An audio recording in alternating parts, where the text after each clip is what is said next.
Well, howdy, folks, and welcome back to another episode of Follow the Leader. I'm your host, Lee Larson, and y'all, I am really stoked for today's guest.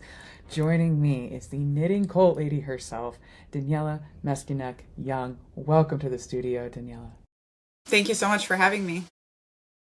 Oh my gosh, y'all, if y'all are familiar with knitting cult lady, or Daniella rather, that's who she is on socials, constantly knitting as she is here, and she sells also what she knits. So if you are interested, definitely check out her store. But beyond knitting and being a knitting expert, she's a cult scholar and a best-selling author. She's written Uncultured and two books, Culting of America, after receiving her master's in organizational psychology, studying cults literally at Harvard. She served in the Army as an intelligence officer and as a combat veteran and deployed in 2011 to Afghanistan. Thank you, A, for your service to our country and also for sharing your wealth of knowledge online with so many of us because it's fascinating. Tell us, I know that you were raised in Children of God. You talk about this as a cult. What is Children of God? Talk about your childhood. What was that like? So, Children of God is one of your cults that got sort of famous in the late 60s, early 70s, which was our prior era of cults. You know, cults pop up in times of social turmoil. And Children of God is essentially famous for taking evangelical purity culture and flipping it to be what they called free love, what I call forced polyamory. They are also the cult that is famous for using religious prostitution and for promoting pedophilia, kind of like actively and out loud. And why maybe some of your listeners have heard of it is it's also the cult that produced Joaquin and River Phoenix and Rose McGowan. Essentially, this is what we were, was performing children all around the world that would sell stuff for the cult. So my family, actually my grandparents are the ones that joined the cult. Back in the 70s, my grandfather joined and became like high up in their finance, and my mom was born into the cult. And then by the time she was 14, she was pregnant with me by his boss. My father's older than my grandfather, which I call sex cult math. And I grew up sort of in what you think of like communes around the world. I was born in Asia. I mostly grew up in Brazil and Mexico, and in this sort of little army of God. And actually, the concept of my memoir, Uncultured, is during my first day of basic training, I realized, oh, this is another cult. And I understand this because I was born a soldier in this religious group that was totally consuming, and our only purpose in life was to win the world for Jesus before the apocalypse, which was supposed to occur at any point. By the time I was 15, I got myself kicked out and ended up being sort of dropped off with an older stepsister in Houston, Texas, which was really kind of my first introduction to this country, which I'm supposed to be from. And ended up like putting myself through high school and college and then going right into the military and into intelligence. So yeah, long way of describing how when I was in grad school, after, and for those who don't know, the intelligence officer is the expert on the enemy or the expert on the bad guys, because we were involved in the war on terror. I spent a lot of time studying, being trained in counterterrorism, and then with 2 deployments to Afghanistan, studying that a lot. And so by the time I was in graduate school and studying organizational psychology, which is essentially influence tactics, and I thought, well, I've been studying the bad guys for a long time, and I think that I'm going to keep studying the bad guys. And what's more, I think that everyone here is studying cult tactics. They're just all assuming that the companies they're going to go work for are the good guys. So that's me in a nutshell. Thank you. And you talked about Children of God being promoters of pedophilia and apocalyptic. Was there talk about that apocalyptic theology? Were you awaiting a Armageddon, a rapture? What was y'all's story? Yeah, so I mean, we were basically evangelicals. David Berg came out of the Christian Missionary Alliance, and his mother was actually a revivalist pastor in the 30s who trained under Amy Semple McPherson, if you're familiar with any of that stuff. So, came out of mainline evangelicalism and then just kind of built his own worldview. But the basic concept was he was the prophet of God. Nobody else could see it, which is, of course, why we had to drop out from the rest of the world. But God had told him that, Jesus is coming back any day now. So, very much evangelical, book of Revelations, Jesus coming back on white horses. We're going to have an Antichrist, the Great Tribulation, all of that stuff. In fact, on my Instagram, on YouTube today, remains a video of me and 6 other white children rapping apocalypse Bible verses in downtown Rio, a product that we created for, witnessing, preaching about the end of days.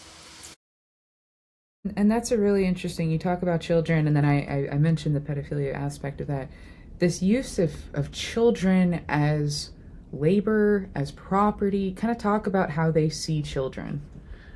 So, first of all, I think our basic definition of cult should just be anytime anyone's appearing to participate in their own exploitation, right? Like, just go along with it.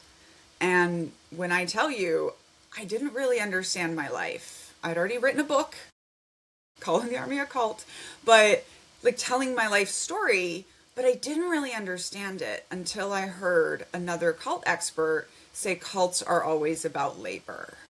And I think it is so important because that is when I realized, like, oh, it wasn't this unexplainable, weird thing. It was essentially organized crime, but people were bought into it. And we were an army of 10,000 full-time beggars for Jesus all around the world, and military-like hierarchies and structures performing and bringing in millions and millions of dollars for this organization. Like, that's what we were. I was trafficked around the world as a performer, and also, as in many cults, the children and the teenagers are just labor of every kind. So from the age of 11, I was in charge of cooking for the entire commune, for example. So physical, mental labor, all of it, really. I how when you said that you got in the military and you're like, oh, this is another cult. How do you define cults? I know we just talked about like the bulk of it is labor, but you Yeah, have no, your pinned definitions on your social I have a media 10-part posts. definition that I have broken it down, and it comes to, so it's, first of all, it's a group of 2 or more people, and it has a charismatic authority situation. So charismatic leader, but the leader can be an idea. It has a sacred assumption, this one thing that everybody has to believe to be in the group. It's got a transcendent mission, right? Something that is so good and so obvious and such that we need to sacrifice for. And that's step 4, constant self-sacrifice all of the time. Number 5 is isolation, and that doesn't have to look like compounds anymore. That can, the internet has really changed the isolation game.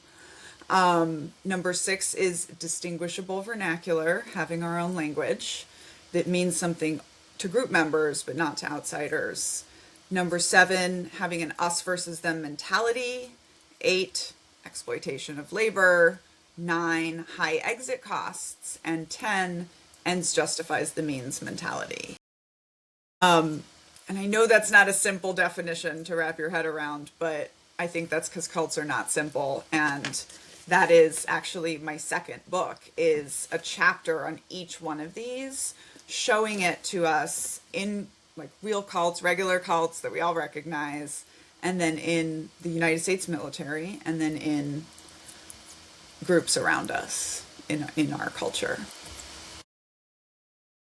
Well, that is fascinating. And because it's like, oh, what does, you know, you've also said things like 12-step groups can be cults. Uh, that, and you're smiling. Can you, and you've gotten some pushback for that online before. Can you talk about how, like you said, the military is a cult, but now like something like AA, like how can we be sure that something we're not joining isn't a cult? So it's hard. As I say, is like the first question you get asked if you say, "Hey, I'm a cult expert." The first two questions you get asked are, "What about the military?" and "What about Alcoholics Anonymous?" And my answer is that it's because they're both cults, and we don't want to have that conversation really as a society. I am, as far as I know, the first cult expert with also military experience that could really show those parallels. And when I tell you from Alcoholics Anonymous, it was just listening to the stories of children whose parents were in Alcoholics Anonymous. And I was like, I recognize this cult baby thing. One of the things very specifically, and military brats all recognize this too, having your parents put the mission before you, is just this experience that we have all had. Alcoholics Anonymous specifically, one of the things I take them on for in this book is just expecting to be the sacred moose that is unquestionable because we are saving lives. And they are actually the example that I use for the Sacred Assumption chapter of like, you know, the Children of God got 10,000 people sober too. Scientology currently is good at getting people sober. In fact, the US military, when they pick us up and put us on a deployment for a year, they're pretty good at getting us and keeping us sober. Because when you let a group take over your entire life, like you're sort of addicting yourself onto the group.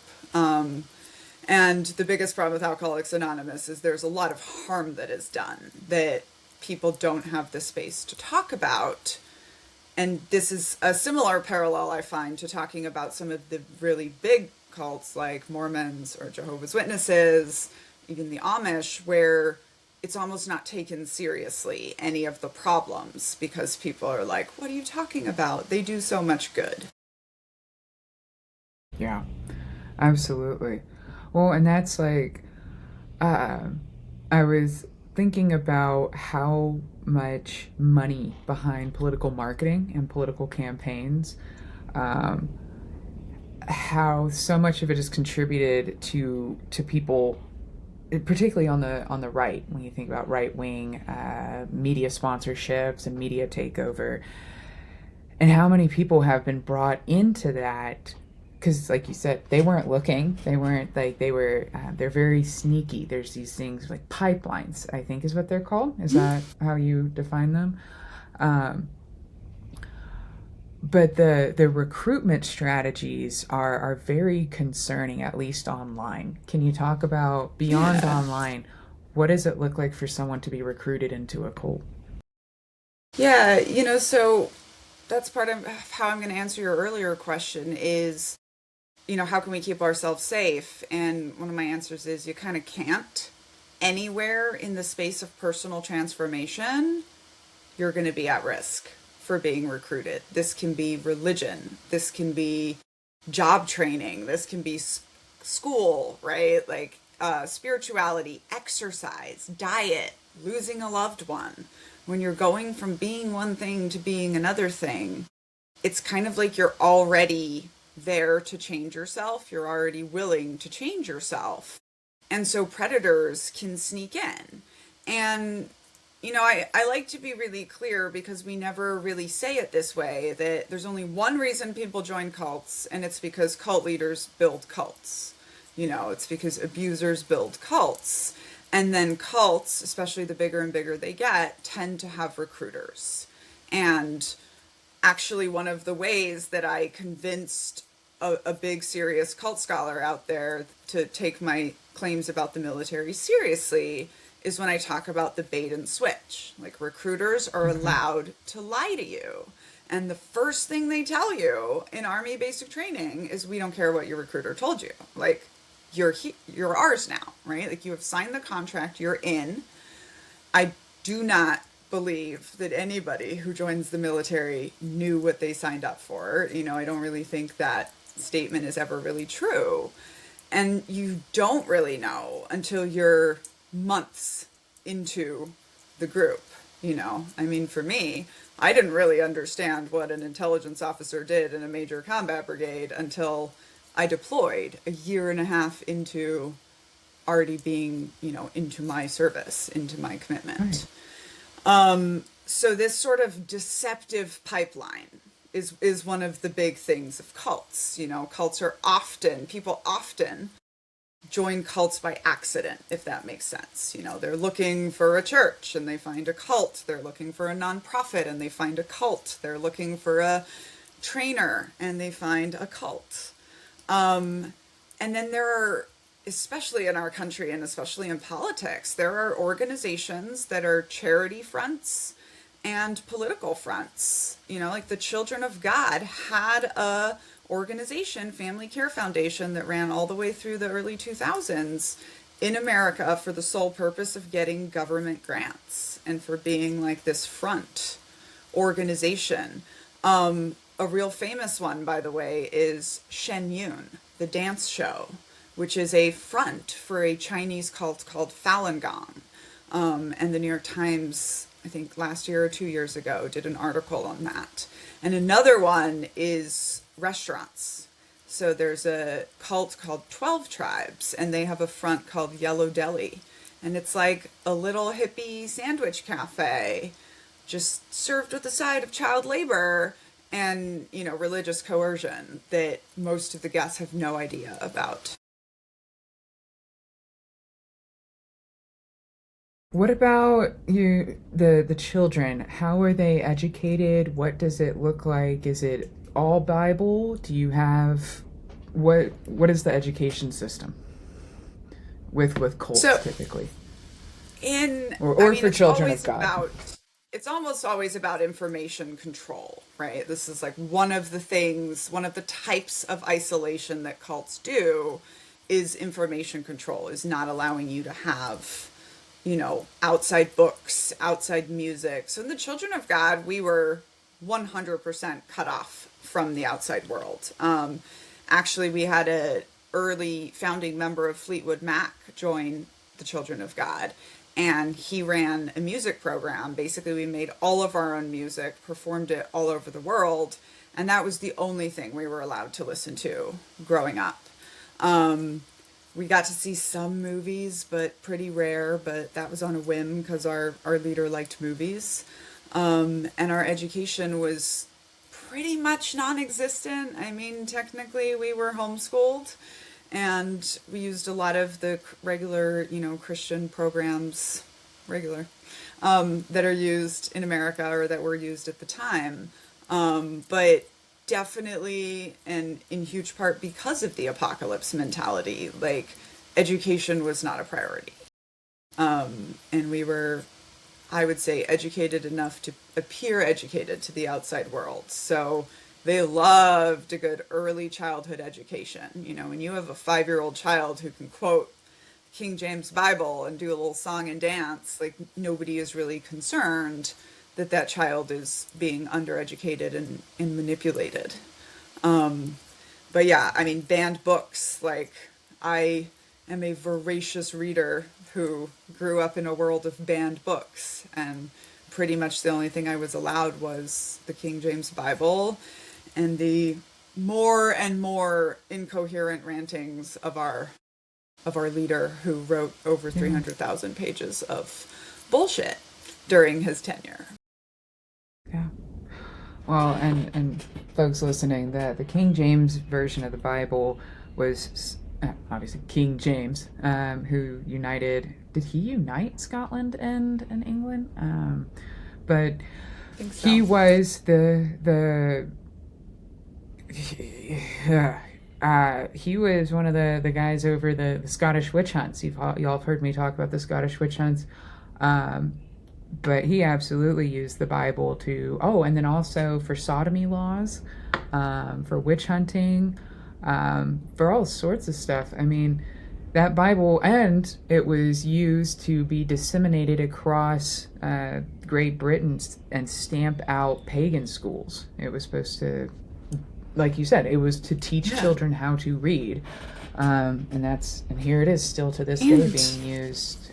Go ahead. And speaking of distinguishable vernacular, there's a reason that a lot of controlling Christian groups like the King James Version, because it is written in archaic English and it is hard for the average person to understand. It's sort of the same reason that Latin priests didn't want to give up, their hold on the Latin Bible, didn't want to give it the people they understand in their modern language. And so, this was our cult leader, because he grew up with a mom who was a preacher who was teaching him the Bible, and then he studied it and he could explain it to people who didn't understand it.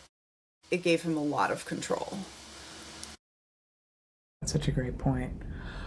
Well, you talk about you have uncultured and culting of America. Culting of America, it looks like it takes the 10 parameters. Is that, I don't, 10 points of your definition of a cult. But uncultured looks specifically at the military. Yes. So Uncultured is my memoir. It is like Okay. me telling a story. Actually, part of this came about because when I started telling people about my background after like 10 years of just trying to mask and be the perfect soldier and, not talk about anything. And I started telling people, and people would always say to me, "Oh, you don't seem like a cult survivor." And then also being a civilian out in the world after the military, and people telling me, "Oh, you don't look like a veteran." And in both of these cases being like, what does a veteran look like? I started asking people, how many cult survivors have you met? And we have these stereotypes about what cults are. When I was going through trying to publish Uncultured, I would get told, we don't do books about the children of God because the abuse is too awful. Or we don't do books about women in the military because nobody reads them. And I kept getting told also, like, these are two different stories. And I was like, but I don't think they are. I think these are similar stories about power structures. And so, I don't actually call the Army a cult in Uncultured. I just show you my life story of growing up in this, what we think of as a very extreme, obvious cult, and then going into the military and having the same parallels and the same triggers, not to mention the sexual violence in the military, which was a direct parallel for me as well. Absolutely. And that explains, too, with our close personal best friend, Pete Hegseth. And but he's from one of these, I don't, at a rural town out of Minnesota. And so it makes, he was quite literally born and raised for the position he's in. And that's what's fascinating is the Mark Driscoll. I don't know if you had overlap with Mark Driscoll or focus on the family material in Children of God, but a lot of those folks have grown up and they've either left, because, like you, they've been like, what is going on? And they've left and they're trying to tell others, or they're the next wave. Yeah. Yeah. So, one of the things for me I'm 15 years old, right? I leave the Family International, right? I don't want to be this full-time missionary anymore. I want to go to school. So I get kicked out and I realize I grew up in a cult. Like, that's the outside world sees that as a cult. And then I proceeded to go through my next 20 years closely hand in hand with, like, evangelical America and Mormon America because of being in Texas and then serving in the military. And I was like, it was pretty clear to me that a bunch of millennials had also come up under a very similar kind of extremism that I had come up under. Ours was just named and identified as a cult, and these ones hadn't been. And I think that now we can stand here and look back and say, oh, they were growing up in MAGA. You know, like all of these different organizations that were using more and more charismatic and coercive techniques. They really started organizing there was a lot of response to the 60s and the progress of the 60s that was a knee-jerk response. And a lot of the cults of the 60s and 70s came out of anger about desegregation, as did a lot of the, Christian Bible schools and colleges and all of that.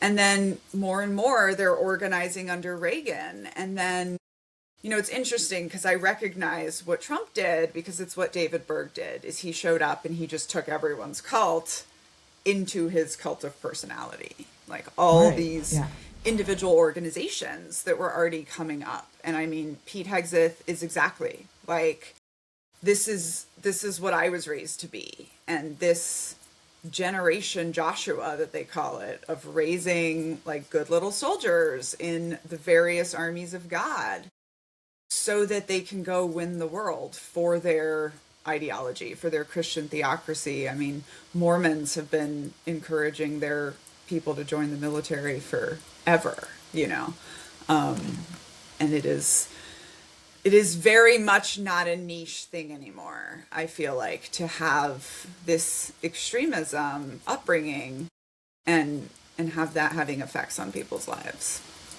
Yeah, no, not at all. And it's not lost on me how the accusations coming from the right constantly are like, oh, we don't deal with identity politics. And I'm like, religion is the one of any of them that you can pick and choose and build an identity around.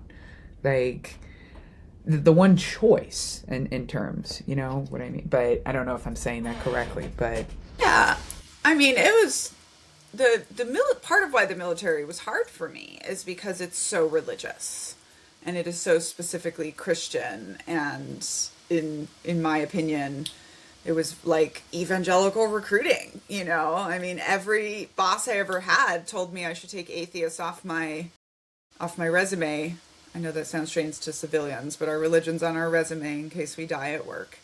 And they would tell me, they were like, you're going to be discriminated against if you have this on your resume. And, all of this, like there's still so much religion baked into the military. I mean, every ceremony we do, there is bow your head and pray. And as someone with a lot of religious trauma, it was really hard for me. And I was like, this is not, like, it doesn't feel equal. Like, you can choose. It feels like we have this one thing we want you to be. Oh, there you have it. Recently we had, over 200 complaints of commanders briefing troops that this war in Iran was going to bring on Armageddon. So it's all, I don't know, a little on the nose, I think. Very on the nose. And that's exactly it's like trying to talk to someone who's not familiar with either the military or Christian national or just anything. You start to feel like I have a tinfoil hat. Like, I'm like, no, they're not, this isn't fringe anymore, y'all. They have all come together, and now it's like very much a threat. Yeah, and it's, I mean, I feel like all the cult experts that are working right now are like screaming, like, we're not being hyperbolic when we call MAGA a cult, like, really, this is what we are seeing. Like the cults of the 60s ran or walked so that MAGA could run, and this is what we are dealing with. And, I even think it's interesting if you look at last Trump administration, which is when I was like, oh, this guy's a cult leader, I'm going to write my first book, but it didn't so much feel like all of us were in a cult. It just felt like a scary cult had the government, and like, how much worse is this going to be? And I feel like this last time around, it was like from day one, it felt like we were all in the cult of America. I mean, I swear the president writes copy for my book every day, right? And like, the good news is the way that cults die or end is when they fail to keep and recruit the next generation. And that's how Children of God ended. That's happening in a bunch of the big OG cults. And I definitely think it's happening in, all of these like Christian nationalist circles right now. And also, I don't know of any cult that can actually survive for a long time, forcing 2/3 of its adult population to be there against their will. So, right? Like it's almost this like dictators need to come to power on the love of the people, the majority of the people, not a minority. So I don't think the power dynamics are in their favor, and I do think the not cult side of this eventually wins, but it is definitely not fringe anymore, right? I mean, Pete Hegseth had Doug Wilson, who runs an absolute cult, speak at the Pentagon. Doug Wilson, who doesn't believe women should vote and want to repeal the 19th Amendment, speak at the Pentagon. And he did an interview and he talked about how he ministers to pedophiles and like how much that Jesus was working with sinners. And I was like, yeah, Jesus, but like sinners who didn't want that, like he wasn't condoning it, he wasn't like approving it, and like it was really it feels like a lot of jumping hoops and twisting a lot of scripture. Well, one of the interesting things for me was being dropped out of a pedophile cult into evangelical purity culture, because there's definitely that all over the military as well. And now I feel like we've come full circle, and I can say purity culture is pedophilia culture, but I spent so much time wondering, like, why do I have so much in common with ex-Mormons and ex-evangelicals when in theory we had the opposite, right? But if you think about it, like what Children of God was overexpose children to sex, over talk about sex. Of course, the adults end up abusing the children, but tell them it's all good and tell them it's all love. And it doesn't actually matter that much. If you're overexposing children to adult conversations about sex and then telling them it's bad, right? It's not like, it's still, in both cases, it's obsession with the sexuality of children, and it creates pedophiles, and it leads to the same bad things, which is sort of what we're seeing with the Duggars right now, and I mean, literally when I came out of the Children of God, the Duggars was on TV, and I don't even think I'd fully realized the Children of God was a cult yet, but I was like, that's a cult. Why are we watching that?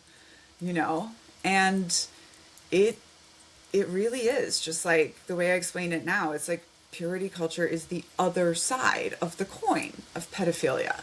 And you can't separate a coin, right? Like two sides of a coin are not opposite in the way we think of them. They are parts of the same thing. Yeah, that's a really good point. And the focus on the most vulnerable, innocent, the perversion of it, it's just like a very astute observation. Thank you. I'll be thinking about that one. Yeah, and it's interesting because people are always like, why? Why does it always come down to abusing children? And I think it's really important to understand that, like, so cults are power structures, and cult leaders like to play power games, and they are power structures built for exploitation, right? Exploitation specifically of children and women, and then all of their members. And so one of the things is like they do it because they can, right? They do it because it's powerful. Because children are the least powerful people in our society, the most oppressed demographic. And if you can do that to children and walk away, like, you're powerful. But it also comes down to exploitation, and I sometimes get frustrated that we focus so much on the sexual abuse, like especially with children of God, people really only want to hear about the sexual abuse. And one of the reasons it's considered, yes, for sure, a cult is because of the sexual abuse. But it really is just all exploitation of children. And if we tighten our exploitation laws, tighten our labor laws, they're trying to go the opposite way. They're trying to push labor laws backward. If we think about creating a Bill of Rights for children, like those are the things that are going to stop the abuse of children, because sexual exploitation is just another kind of exploitation. And I really have put a whole chapter on labor exploitation in America on this book because I really think it's that important.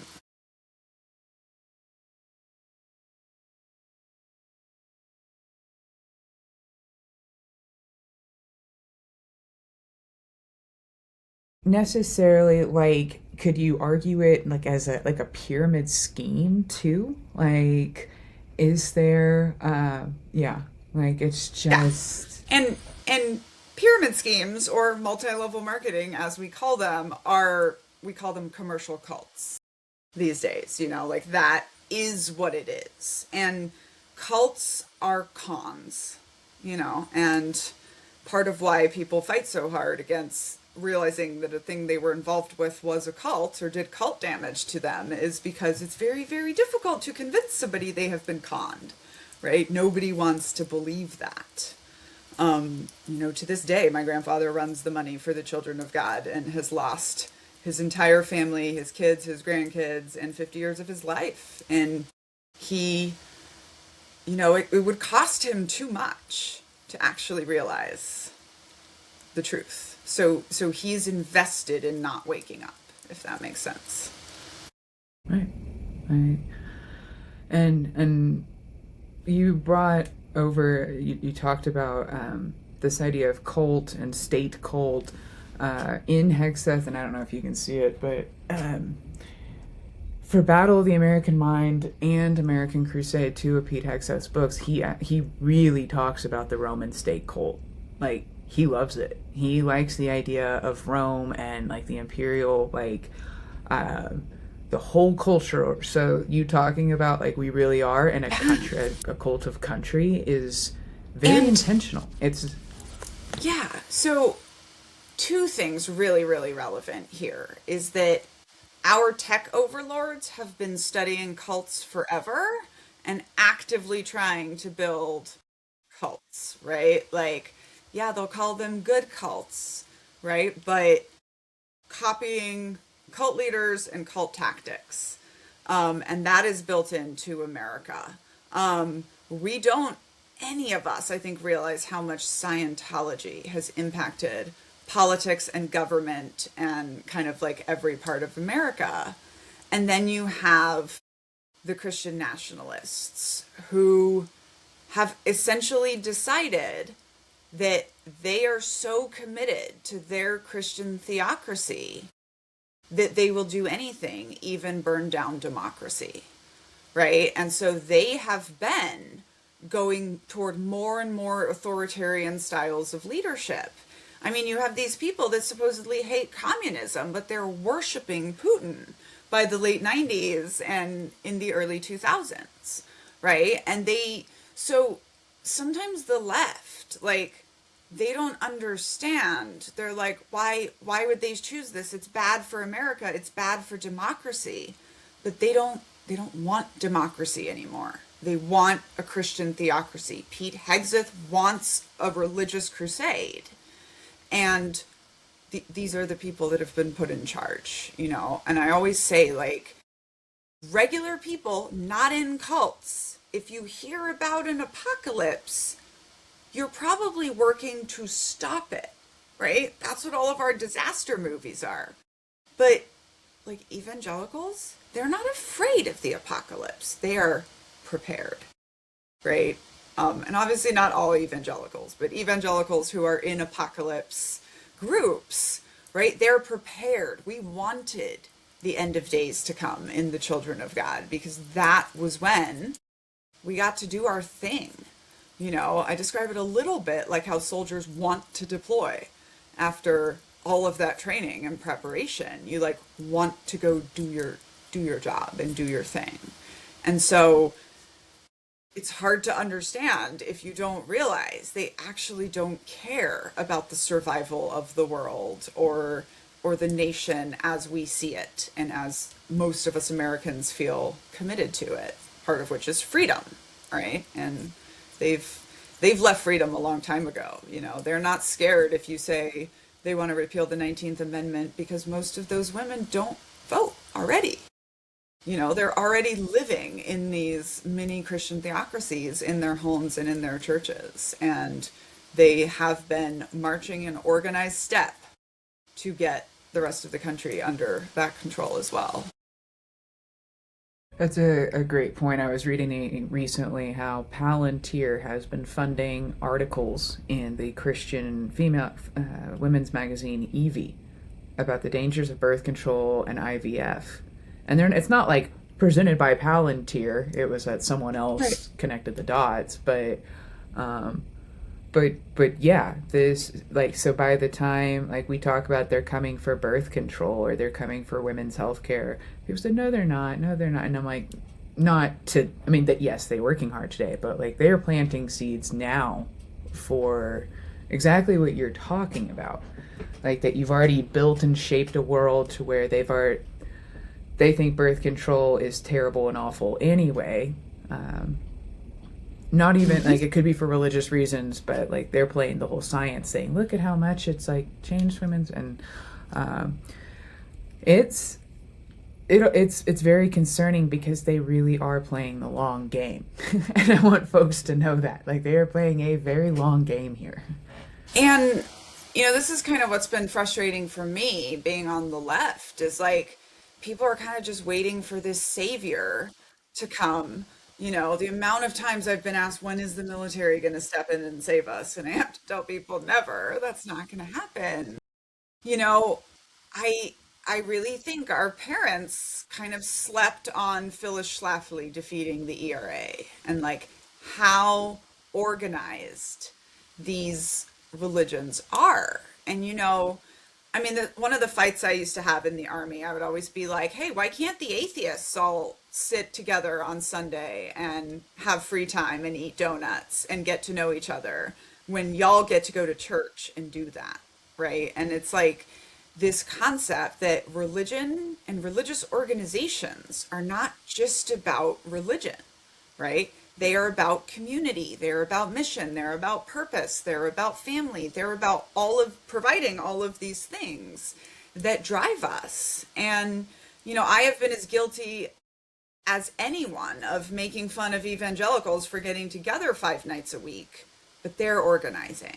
Their Right. second graders are politically identifying, and they have raised an entire generation of conservatives to go into government and military and in other areas of power. And we have not done that on the left. And it is going to, in my opinion, be a concerted 50-year effort to go the other direction. And all of that, they're so organized because of what you were saying, the hierarchy and the exploitation of labor. People are willing to give themselves to this cause, to let themselves be exploited and be recruiters and be missionaries of this. Ugh. Yeah. And I think one of the things that people ignore is that it works. Getting all these people's free labor, it works.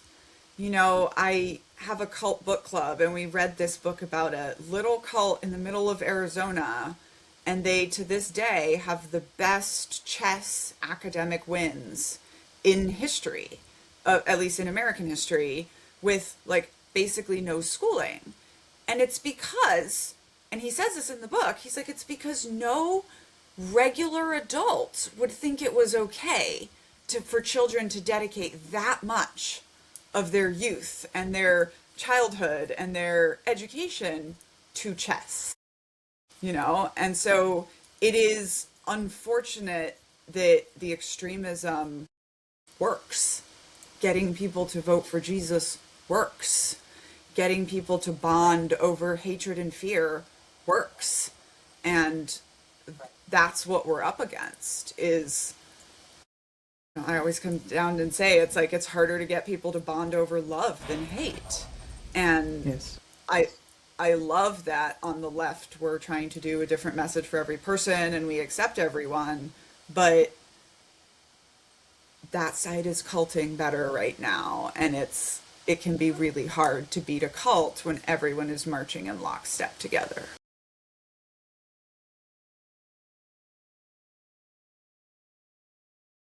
Well,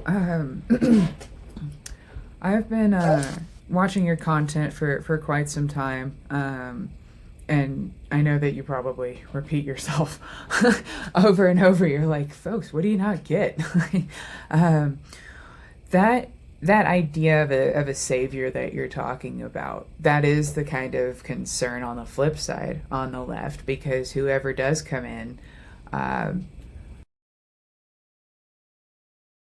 left wing authoritarianism can be very scary too. I guess is what I'm trying to say. We have history of that as well. Yeah. Um, Go ahead, I say. mean, Gavin Newsom scares the bejesus out of me. Like I am watching him very closely because that man wields charisma like a weapon, and it's great when he's the one fighting Donald Trump. But I'm at this point, especially with the Cesar Chavez stuff, where I'm like, can we just stop? Can we just stop pedestaling leaders? Can we, I mean, right now, I think we're all stuck in this movie idea that an 18-year-old girl is going to show up and save the world. And, I keep reminding people that when Mr. Rogers said, look for the helpers, he was talking to the children. And if you are an adult in America, like, you're the leader.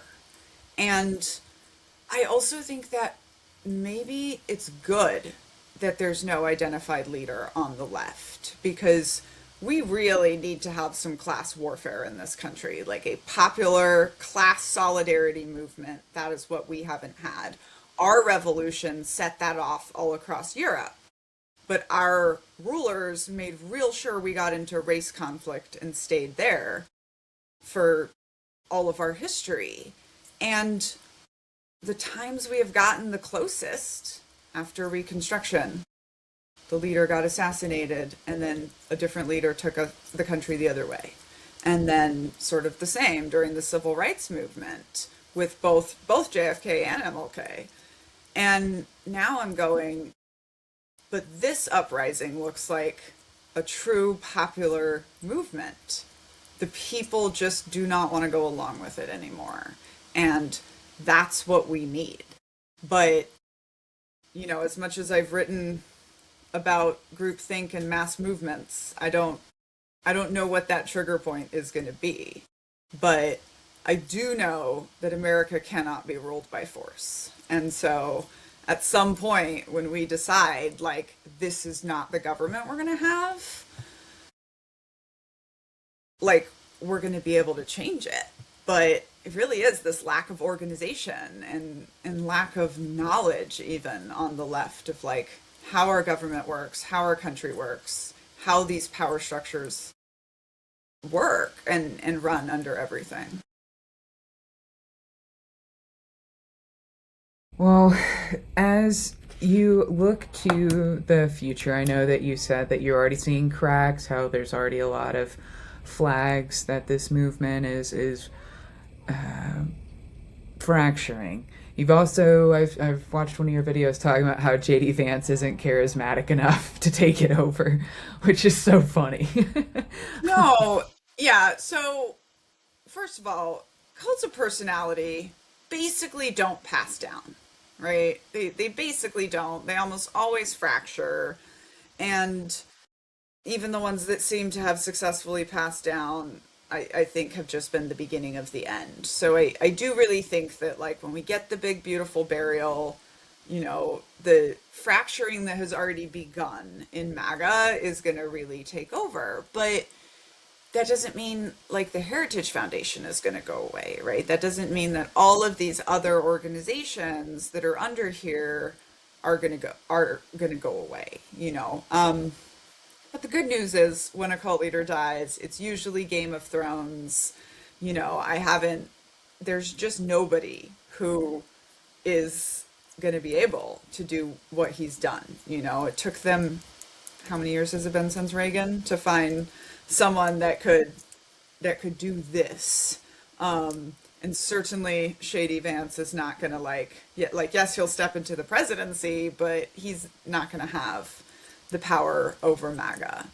But something I believe that I don't think a lot of people have identified is they don't really have a mission anymore.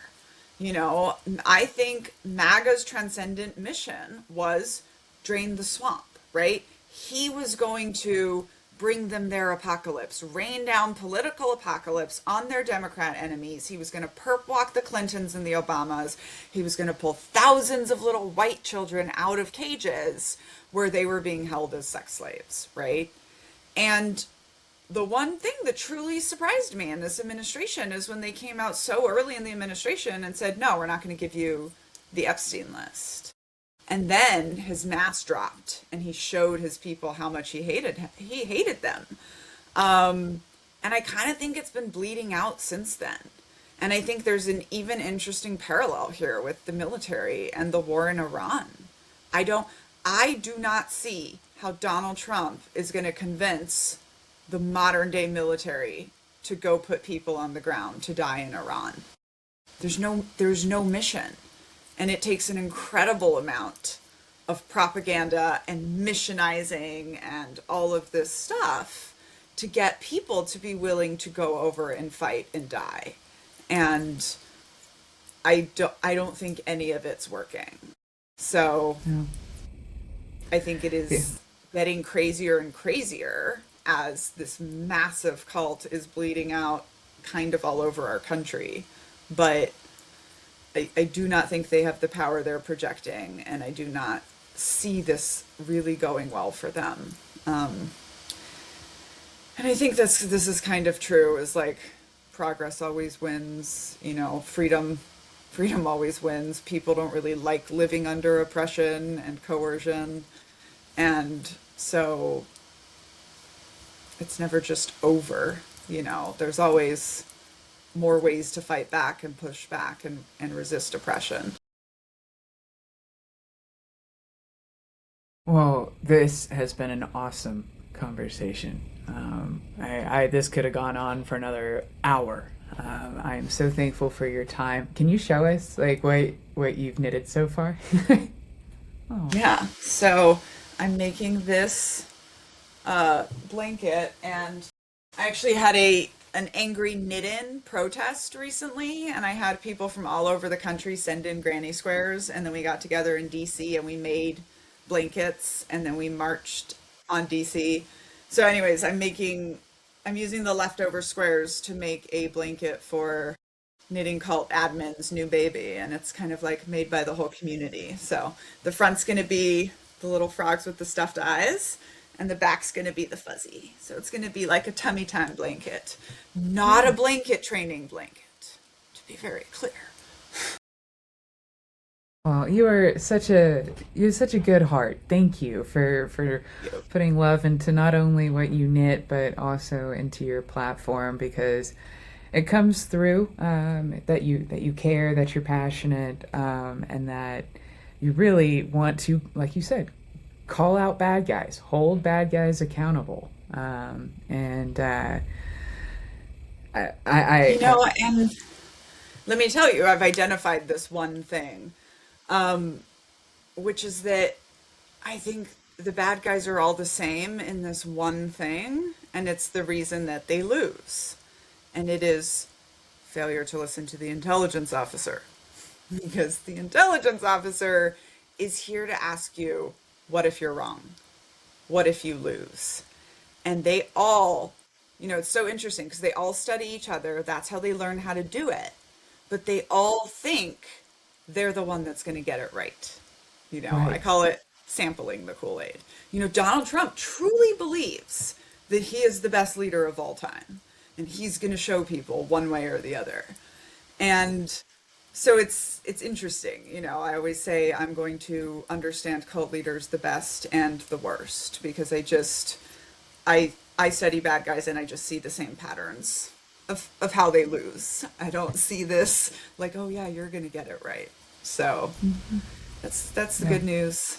And you know, I don't see them winning in the end. And yeah, I'm pretty passionate about it. I'm very excited to have you come on the show. But like, one of the reasons I wrote this book the way I did, like, I know talking about bad guys and cults is controversial and we're never going to agree, and I don't think it matters what we call them. I wrote this as a tactics book. This is literally how the bad guys do it, and I wrote it because I realized I didn't care about the groups. I cared about the individuals. And so Right. we're going to always live in this unequal world where groups and systems have more power than individuals. And so I hope this book helps individuals like understand groups that have hurt them in the past, understand groups that are hurting them now and what's going on right now, so that we can avoid being hurt in the future. Yeah. Well, and to I'm thinking about people being hurt right now in the military, currently serving under Hegseth's new, like, rolling back a lot of sexual harassment and reporting policies and procedures, cutting a lot, like how they're changing the chaplain corps. They just trimmed the faith codes down to 31. So that's another cult type thing for you, like deciding what is an appropriate faith. It's They're just, meanwhile, they've just raised the age standard by a decade, because, they're getting desperate. And yeah, I mean, Hegseth is pretty much my like biggest political foe that I feel like is trying to undo everything that strong folks in the military have worked for. But I remind myself that we all knew that guy and we all hated that guy, and he's a small, tiny percentage of the armed forces who I do believe are just Americans who, signed up for a job to serve their country, not to follow a tyrant into a crazy religious war. And I'm very, very upset about all of the people who are being hurt by the military doing what they're doing right now. Yeah. That But, was also I comfort myself with like, maybe it's going to bring about these conversations. 200 complaints were filed in 24 hours after the religious war speeches, so maybe it's time to have these discussions. And one of the reasons that I'm excited by people like you who are still like in the theology world, and we are living through a time where religion has been really used to hurt people, and right. it doesn't have to be that way. And I think there's going to be a big reckoning when we come out of this. And I think that most people in the world seem to need religion. I don't get it because I'm not that person, but Right. we have this need for believe in something greater than ourselves, and I hate it when things like that are used to hurt people. I'm laughing to myself because you're talking about like theology. Like, there's so many people on the theology side of it. There's so many people in seminary, go through seminary, see this liberation theology, and then just like me, I'm like, I don't want to minister to a church now. Like, I want to just go liberate individuals. Don't follow. Like, you can follow me, but like, this is individual. This is like, I'm so like, oh no, whatever gets you through it gets you through it. And it's completely anti, and that's why they hate pagan, they hate spiritualists, they hate they like, I don't have any, and a lot of folks don't either. A lot of theologians and seminarians coming out of this are like, how are we supposed to course correct if none of us actually want to lead? Like, how do we, like, if we're none of us are like going into churches anymore, like, what, how are we going to get through them? So it's there's a lot of different discussions happening, and because nobody wants to turn into the enemy, like you're saying. But it's important to have the discussions. And I think that, one of the things about our country is like religion was used to justify genocide and justify slavery. And one of the things that I think cults do is they take things that have worked for communities forever, generally communities of color. Chanting is one of my favorite examples. And they've like hacked it and used it, as something to harm people, right? Very a la the Chinese using gunpowder for hundreds of years for fireworks. And then white men see it and they're like, how can we kill people with this? Right? So I think in this country, there needs to be a reckoning of like spirituality and cultural practices and like earth and nature and all of that. But it has to be an anti-racist practice. It has to be an anti-patriarchal, decolonized practice. Otherwise, like you said, you're just kind of repeating the same things and becoming the enemy. And I really, I'm going to keep saying, I hope we can figure out a way to do it without leaders, because that's just such an easy way to, individuals get corrupted, I think. And it's, every time I see another leader in the news, especially a religious leader, I just think like, when are we going to stop deifying people, And even if we need, even in the military, I always thought like we're wearing rank on our chests so that in an emergency, who you're talking to, so that things are streamlined, so that we know who's making the decision. Like it's not supposed to be so that you're treated as special or singular or individual. And I could just tell which officers were which, honestly. And, don't really want to hang out with the leader ones that much. Well, Daniella, as we're wrapping up, can you tell folks where they can learn more or follow or just generally be in your orbit? Yeah. The first thing I want to say, if you feel like we're leaving this conversation confused, that is because nobody has the answer right now. And anyone pretending that they have the answer is trying to cult you or con you. Like all of this is just going to take conversation and figuring out new paths and organizing. And on that note, you can join me on YouTube, Facebook, Instagram or TikTok. And I am Knitting Cult Lady on all of those. And I pretty much show up every weekday and knit and talk about tyrants and trying to help narrate, our march toward democracy, toward dictatorship. I like to call myself the intelligence officer for America. And Good. I can't tell you how this is going to go, but I can help narrate it as we are going through. And I've seen a lot of things. Both of my books, Uncultured and Culting of America, can be found anywhere you buy books. I also have a really cool work.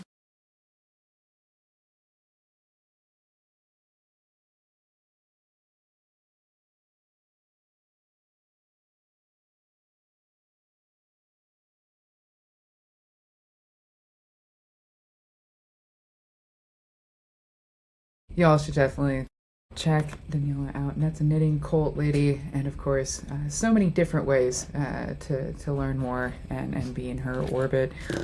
Guys, let me know. What did y'all think of this podcast and this conversation? You're absolutely right, Daniella, when you say, like, nobody has an answer.